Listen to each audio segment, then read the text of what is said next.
we were speaking off camera about kind of like, you see these martial arts, and you could pick any one. Like, let's use Wing Chun. I think Wing Chun is pretty neutral. I feel like, and it's not karate or taekwondo because as soon as you say karate or taekwondo, a lot of the jiu-jitsu guys will start laughing or whatever. Yeah. And but once upon a time, all these martial arts, they were developed for combat. You know what I mean? And if you see something that like taekwondo or karate, for instance, like, man, I know taekwondo guys, I don't know karate guys that will beat the shit out of a lot of my jiu-jitsu guys. You know what I mean? Because they train taekwondo or karate or whatever the art is, they train in a way that's going to be applicable to a fight. You know what I mean? And that to me, that's the only difference. I mean, to me, so we talk about this all the time. Like, jiu-jitsu is made to beat basically all the other martial arts. That's what jiu-jitsu is for. Sport jiu-jitsu is made to beat jiu-jitsu. You know what I mean? But it's sometimes hard to take sport jiu-jitsu and apply it to all the other ones, just because the striking aspect of all the other ones. You know what I mean? In sport jiu-jitsu, we don't have that, and so that's not to take anything away from sport jiu-jitsu. It's to say, because man, take any of the champions, and we roll a lot of them. Yeah. These guys would kill most people in a fight. Yeah. Okay. The jiu-jitsu is, of course, it's world-class jiu-jitsu, but to me, it's less about that than a fight. That these are high-level athletes. If you take any high-level athlete, if you take a high-level CrossFit guy and have a fight with a guy, I mean, super tough. Yeah. It's just physical. Yeah, it's just physical. You know what I mean? And that's a huge part of it. You know what I mean? And so, as coaches, we have to try to balance the old school with the new school. I was telling you about this, I think, the other day, if I didn't tell you. So what happened was I had one of my blue belts. The guy's a good guy, has been trained, very dedicated. He went to visit our friend, Omar French. Omar might see this, but Omar's school is, they do a lot of IBJJF tournaments. And so they do a lot of the sport gi stuff that we don't do. And it's not that we're opposed to it necessarily, it's just that we only have limited time, and how important is that? Well, if you're gonna go to a tournament, it's super important. Yeah. And that's why those guys are so good at it. Yeah. And so my guy went over there, and I got a worm guard, I got David Hebo, a lot of stuff that he doesn't get to see on a regular basis at my school, and he got rolled up, and he was dejected about it. Yeah. And it hurt me because it's like I don't want any of my guys ever to go anywhere, whether it's no-gi leg lock school and they get leg locked and they don't know what's going on, or it's some of the great gi guards and they get rolled up. It's like, but it's difficult, and so as a coach, I'm like, damn man, like first of all, you want to explain it to the guy, as a blue belt, the idea is you understand the basics of jiu-jitsu. From there, you're going to have to develop. John Jock always says, man, after blue belt, jiu-jitsu becomes very personalized. You know what I mean? And so, you see that taking place. But at the same time, as a coach, it's like, man, but then it's funny because, like, anytime, one of your guys loses at a term or something like that, you get pictured like, man, how can the guy lose? I remember a couple of my guys lost to a Peruvian necktie one time. I'm like, how can these guys lose to Peruvian necktie? But it's my fault. I hadn't shown them the Peruvian necktie. I hadn't shown them the escape to it. So I'm like, so then you got to go spend, like you said, I had to spend a month, not a month, but on Peruvian necktie. But spend 2 days, man, look, man. So these guys never can get Peruvian necktie again, But yeah, man, the evolution of jiu-jitsu, and that's what we worried about. We worried about, we want jiu-jitsu to be inclusive. We don't want to say, hey man, jiu-jitsu is not for you to somebody. But at the same time, we say, hey man, we don't want to change jiu-jitsu to fit the person. You know what I mean? John Jock always says, hey man, when you come into jiu-jitsu, you got to take, John Jock only has one hand. You know what I mean? You take from jiu-jitsu what fits you for sure. But jiu-jitsu is not going to change for you. You know what I mean? A fight's not going to change for you. You know what I mean? Yeah. Getting punched in the face sucks. You know what I mean? That's why nobody, you got jiu-jitsu and then you have jiu-jitsu with strikes. You know what I mean? It's like that class is a lot smaller. You know what I mean? For sure. And so the trick as coaches is, how can you kind of spoon-fed the strikes enough to where guys can get comfortable with it?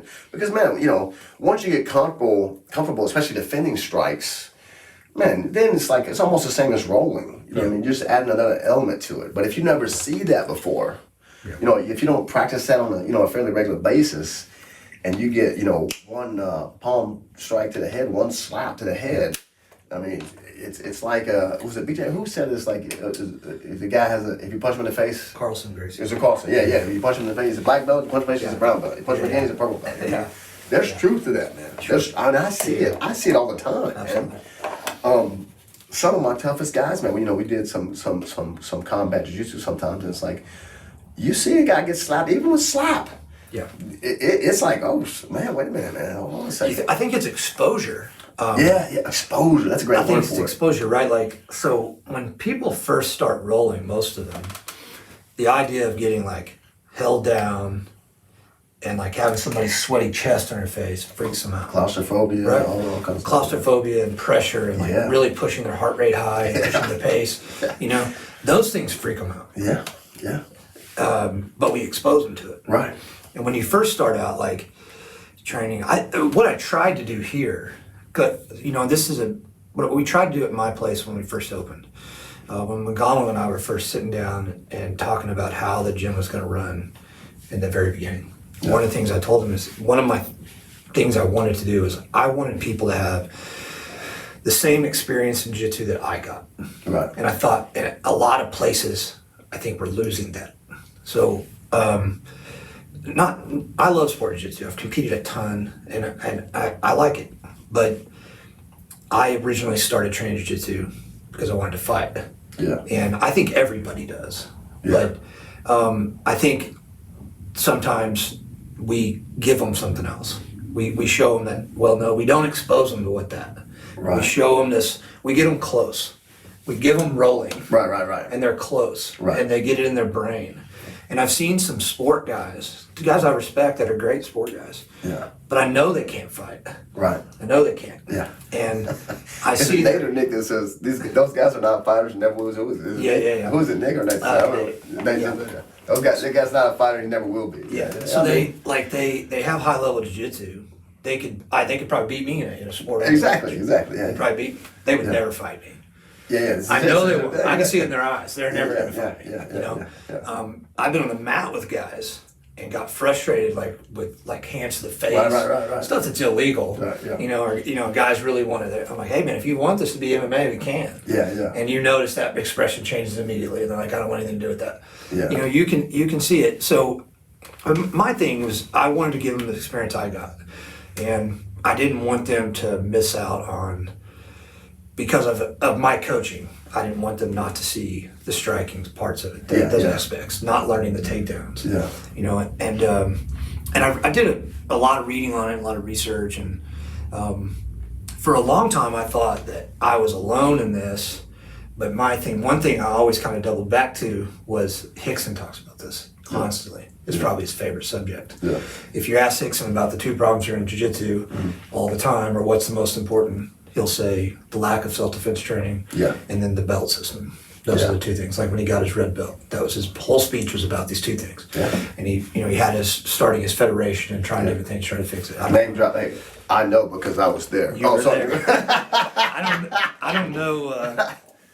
Humble brag. I don't know that if he'll fix it. I don't know if he's doing anything. I don't know if any of the stuff he's working on. Well, he's definitely trying to fix the self-defense part of it. Yeah. You know what I mean? So, but I agree it's an issue, and we were talking at lunch the other day. When this whole thing got started with, is jiu-jitsu evolving, and or is it just changing? I think it's definitely changing. My fear is that we're having a split, and you're going to see. Yeah, we are.